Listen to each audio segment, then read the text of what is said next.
하나님께서 우리에게 주시는 말씀 같이 보겠습니다. 잠언 15장 15절 말씀입니다. 저와 여러분들이 한 목소리로 읽겠습니다. 고난받는 사람에게는 모든 날이 다 불행한 날이지만 마음이 즐거운 사람에게는 모든 날이 잔칫날이다. 아멘. 하나님 말씀입니다. 개역 개정판 성경으로 계속해서 보다가 세번역 성경으로 묵상을 할 때 깜짝깜짝 놀라게 되는 말씀들이 있습니다. 이런 말씀들이 있었나? 하나님께서 이렇게도 말씀해 주셨나? 이런 생각이 들 때가 참 많은데, 이 잠언 15장 15절 말씀도 읽으면서 기쁨에 대해서 말씀하셨는데 새삼 마음에 확 이렇게 깨달아지는 그런 말씀이 되었습니다. 봄이 이제 거의 다 지나가고 이제 초여름으로 들어가는 것 아닌가 싶은 날씨가 계속되고 있는데, 이 근처에 이렇게 있다 보니까 잡풀들이 엄청 잘 자라는 겁니다. 하루가 다르게 훅훅 자라게 되는데 깜짝깜짝 놀랄 만큼 그렇게 자랍니다. 겨울 내내 아무것도 없다고 생각했던, 다 죽었나? 다 사라졌나 싶었는데 어느 날 따뜻한 공기가 있고 햇빛이 있으니까 생명이 있다고, 나도 생명이라고 이렇게 성장하고 성숙하는 것을 보면서 참 놀라게 됐는데, 우리가 기쁨이라는 것도 우리 삶에 생명 되신 예수님과 함께 연결되어 있다면 이젠 다 사라졌어. 이제는 마른 걸레처럼 우리의 심령이 짜도 아무것도 나오지 않는 것 같아 싶지만 어느 순간에 기쁨의 여러 원인들과 기쁨의 이유들이 확 자라고 있는 것을, 이렇게 놀라운 은혜들이 우리 가운데 있었구나, 이걸 깨닫게 되는 날이 분명히 올 거라고 저는 믿습니다. 우리가 기쁨의 이유에 대해서 생각할 때 나는 뭐가 기쁘지? 어떨 때 기쁘지? 혹은 어떤 일이 내게 이루어지면 기쁠까? 이런 질문들을 해보다가 우리가 기뻐하는 이유가 다른 사람들과 다르다라는 것을 알게 됩니다. 그리고 이것을 깨닫는 것 자체가 얼마나 중요한지 모릅니다. 내가 기뻐하는 이유와 다른 사람이 기뻐하는 이유가 다르다면, 그러면 내가 지금 혹시 슬퍼하고 혹시 고난이라고 생각하는 문제가 다른 사람에게는 기쁨의 이유일 수도 있고, 또한 이게 서로 내가 지금 아무런 기뻐할 이유가 없다고 하더라도 다른 사람들에게는 내게 기뻐할 만한 이유들이 너무너무 많은 거니까, 그거 하나만 우리가 깨우쳐도, 제대로 붙잡아도 우리가 오늘 굳이 기뻐하지 않을 이유가 없는 거예요. 이미 하나님께서 우리에게 주신 참 많은 은혜와 마음들이 이미 함께 있는 것이죠. 그 시선과 그 마음을 오늘 솔로몬에게서 같이 배울 수 있으면 좋겠습니다. 오늘 본문 말씀을 통해서 첫 번째 우리가 붙잡고 같이 생각하고 기도하고 싶은 것은, 고난을 받는 사람이 마음이 즐거운 사람과 반대되는 사람이 아니라는 거예요.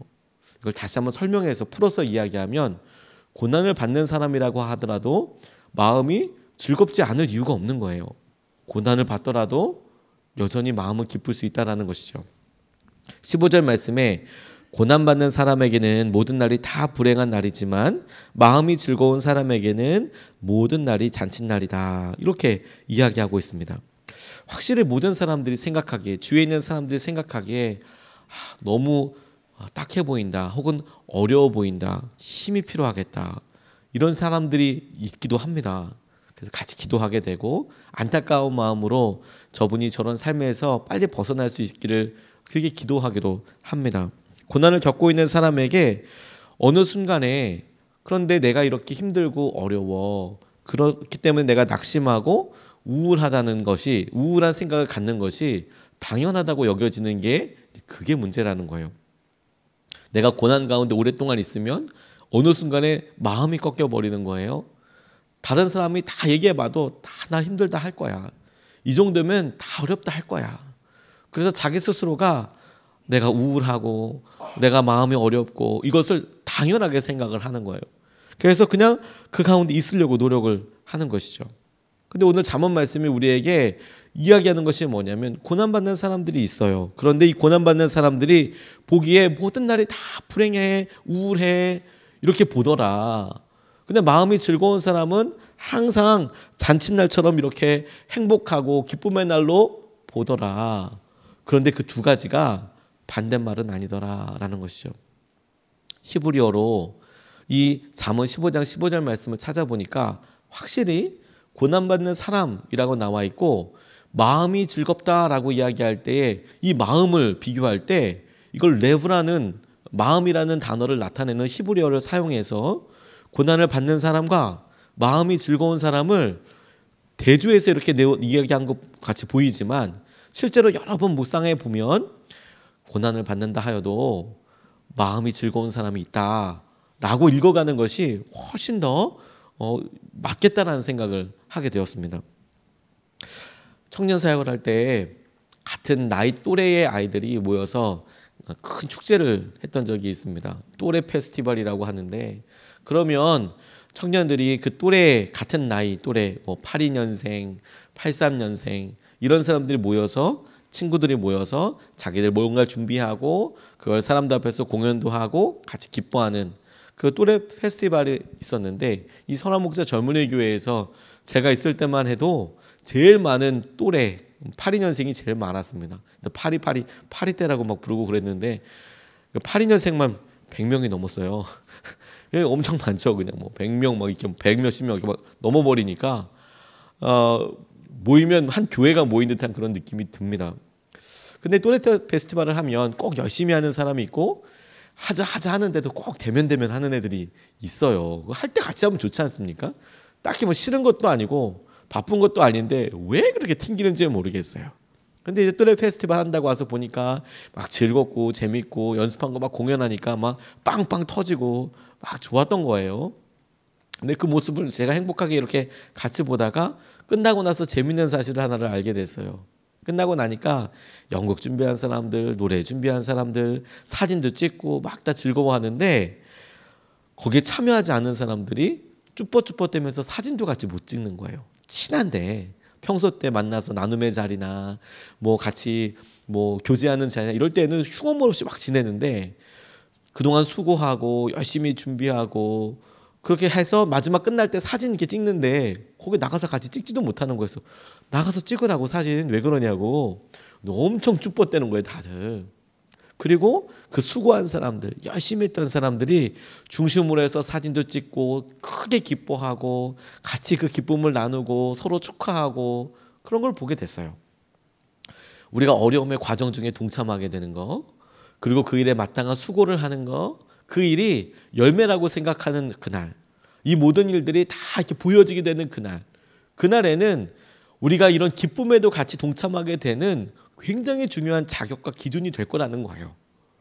그러니 우리가 지금 당하고 있는 고난을 이유가 없고 원인이 없고 이거 왜 이렇게 힘든가라고 생각할 것이 아니라 이 고난이 주님께서 말씀하신 대로 인내의 열매로 주님께서 말씀하시는 성령의 또 다른 열매로 이어지게 된다는 것을 우리가 의식적으로 떠올리면서 고난이 의미 없는 것 아니고 고난이 굳이 좋아서 선택하진 않겠지만 내게 지금 이 있는 고난의 순간이 주님께서 열매를 연결어가게 하시는 순간이고 우리 가운데 놀라운 열매로 이것에 대한 결과 열매를 얻게 될 때에는 나도 기쁨으로 이곳에서 같이 한 자리 V자 하면서 설 수 있는 기쁨과 은혜의 장소가 될 거예요.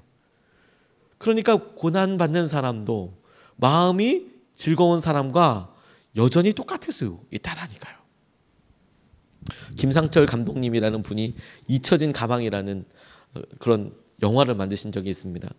웩이라는 선교 단체에 여러 일들을 이렇게 쓰는데 잊혀진 가방이란 것은 뭐냐면 선교사님들이 멀리 선교지를 떠나는데 짐들이 있으시잖아요. 그 짐들을 웩 선교부에 이렇게 맡겨놓고 떠나는 거예요.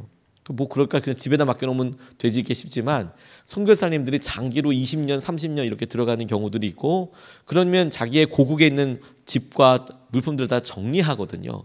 그래서 들어가는데도 현지 상황에 맞지 않아서 물품을 맡겨야 될 경우들이 가끔 있는 거예요. 가끔. 그러면 이제 요즘이야 쇼핑백이 이렇게 그 이민백이 있어서 큰 백이 있지만 옛날만 해도 거의 뭐 괴착처럼 생긴 그런 거더라고요.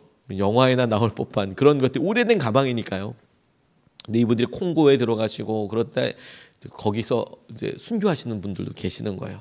그러면 이제 가방이 그대로 거기 놓여 있고 그 가방을 가져가려고 그러면 확실히 그 선교사님의 무슨 뭐 자녀라든지 이게 신분이 인정이 돼야 그걸 가질 수 있는데 이미 이제 거기 웩 선교부에 남아 있는 가방들은 오래되기도 하고 다 온 가족이 다 뭐 순교하시기도 하시고 뭐 이런 분들의 가방이 잊혀진 채로 거기 본부에 남아 있는 거예요.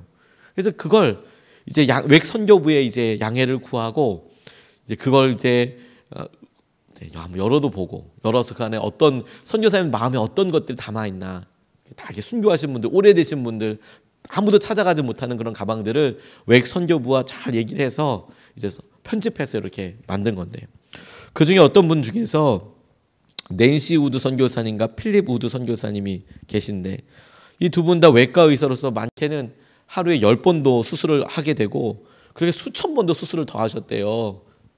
아프리카에 선교 가셔서 너무 힘들고 어렵고 그리고 고대했겠죠.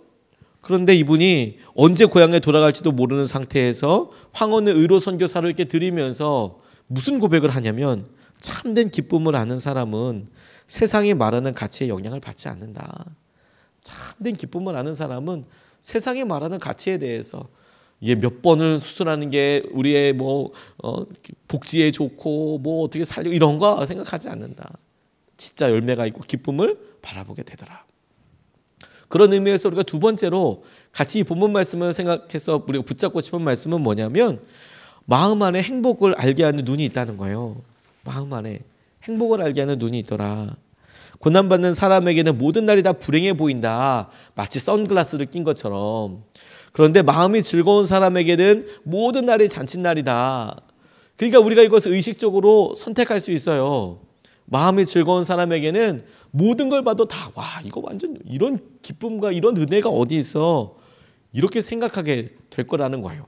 근데 이 말씀을 묵상하면서 제 마음속에 이런 질문과 기도가 생기더라고요. 주님, 마음이 즐겁기를 원하는데 어떻게 해야 마음이 즐거워지나요 도대체? 그 마음은 어떻게 해야 도대체 즐거워지는 건가요? 이 억지로 내 마음이 기쁘다라고 이야기해서 기뻐지는 게 아니고 어떻게 해야 마음이 기뻐지는 건가요? 예레미야 15장 16절 말씀이 이렇게 증거하고 있어요. 만군의 주 하나님, 저는 주님의 이름으로 불리는 사람입니다. 주님께서 저에게 말씀을 주셨을 때에 저는 그 말씀을 받아 먹었습니다. 주님의 말씀은 저에게 기쁨이 되었고 제 마음의 즐거움이 되었습니다. 제 마음의 즐거움이 되었습니다. 어떻게 제 마음의 즐거움이 되었나 예레미야에게 다시 물어보면 주님께서 제게 하신 말씀대로 내가 주님의 이름으로 불리우는 사람인데 주님의 말씀대로 내가 순종했더니 그 말씀을 내가 받아들였더니 그것이 제 마음속에 기쁨이 되더이다 라고 이렇게 고백하고 있는 거예요. 다음 세대의 교회라는 교회에 담임하고 계시는 권지현 목사님이라는 분이 말씀을 제가 들으면서 참 은혜 받았던 적이 있습니다. 이분이 큐티 잡지를 이렇게 써서 내시는 분이에요. 큐티진이라는 큐티 잡지를 이렇게 써서 내시기도 하시고 또 사역도 활발하게 하시고 그랬는데 예수전도단이라는 그런 선교단체에서 사역을 하셨대요. 이분이 뭐 얘기를 하시는데 아주 재미나고 은혜로운 간증들이 참 많더라고요. 선교단체에서 열심히 섬기는데 세상에 자기가 좋아하던 자매가 다른 선교사님이랑 결혼하고 그런 이야기를 막 이렇게 이야기하면서 나는 왜 이러나 뭐 이런 삶을 이렇게 이야기하시더라고요. 결혼을 하셨는데 사랑해서 결혼을 하셨는데 사모님이 오랫동안 우울증이 있으셨나 봐요. 그러니까 살림도 자기가 다 해야 되고 목회를 시작했는데 목회도 자기가 다 해야 되고 그리고 탁월한 성실함이 또 항상 또 성실함이 우리의 몸과 마음을 힘들게 할 때가 있지 않습니까? 근데 이 큐티 책은 매달 나와야 하잖아요. 그러니까 맨날 글을 써야 하는 거예요. 그러니 큐티 책이 출판사로 넘어가서 배포되는 걸 생각하면 그 월초가 엄청 바쁜 거예요. 왜 월초가 바쁘냐면 출판하는 시간도 있고 배포되는 시간도 있으니까 거꾸로 이렇게 소급해서 올라가다 보면 항상 그 다음 달께 혹은 그 다음 달께 이 월초에 써줘야 이게 넘어갈 수가 있는 거예요. 그 데드라인이 있는 겁니다. 근데 이렇게 하루는 너무 목회도 힘들고 가정도 힘들고 어려워서 이분이 도망치셨대요. 몇 년을 그렇게 하다가 뭐 가정도 너무 힘든 것 같고 힘들어서 도망쳤어요. 근데 이렇게 또 성실한 사람은 도망갈 때도 자기가 일할 거 가지고 도망갑니다. 다 이거 못 가고 이거 하고 놔두고 도망간 게 아니라 그걸 또 바리바리 싸가지고 도망간다는 게 기껏해서 어디 가셨냐면 친구가 시골에서 목회하는데 거기에 가셨대요. 노트북이랑 책 다 가지고 그러고 가셨대요. 참 제가 그거 보면서 사실 저 보는 것 같았어요. 이러지 뭐 항상 이게 사람이 가도 그렇게 고민해요. 근데 가서 내가 몰라 아무것도 안 할 거야 뭐 이런 생각하다 가다가 시골에 있는 친구랑 이렇게 목회하는 일도 두런두런 나누다가 이제 밥을 먹으라고 그래서 이제 사모님이 해주시는 밥도 이렇게 같이 먹고 친한 친구니까 밥도 이렇게 얻어 먹고 그러는데 사택이 있고 그리고 교회당이 있고 교회당의 옆에 있는 이제 조그만한 기도실이라고 해야 될지 집이라고 해야 될지 아무튼 그런 시골이니까 사랑방처럼 그런 느낌에 아마도 거기서 이제 어르신들이 그냥 쉬어도 가시고 그런 집 같은 게 하나 있었나 봐요. 집이라고도 부르기도 좀 민망한 이런 게 아마 있었나 봐요. 거기서 이제 이게 자게 되는데 밥 먹고 그쪽으로 가려고 하다가 본당에 이렇게 들어갔대요. 기도라도 해볼까 싶어서. 근데 이제 시골 교회들이 방석이 이렇게 있거든요. 그리고 참 그 크리스마스 트리가 왜 크리스마스 지났는데도 잘 해체하지 않고 여전히 껌뻑껌뻑 이렇게 빛나고 있더래요. 시골에. 그래서 가만히 이렇게 들어가서 기도하려고 보다 보니까 마음속에 막 그런 자기가 계속 있던 이런 마음들이 막 폭발하듯이 막 이렇게 막 떠오르더라는 거예요. 그래서 우리 생각에는 무릎 꿇고 강단에 가서 그렇게 기도하고 이런 게 아니라 그냥 그 본당 한가운데 그냥 큰 대자로 누워버리면서 막 하늘 향해서 이야기를 했대요.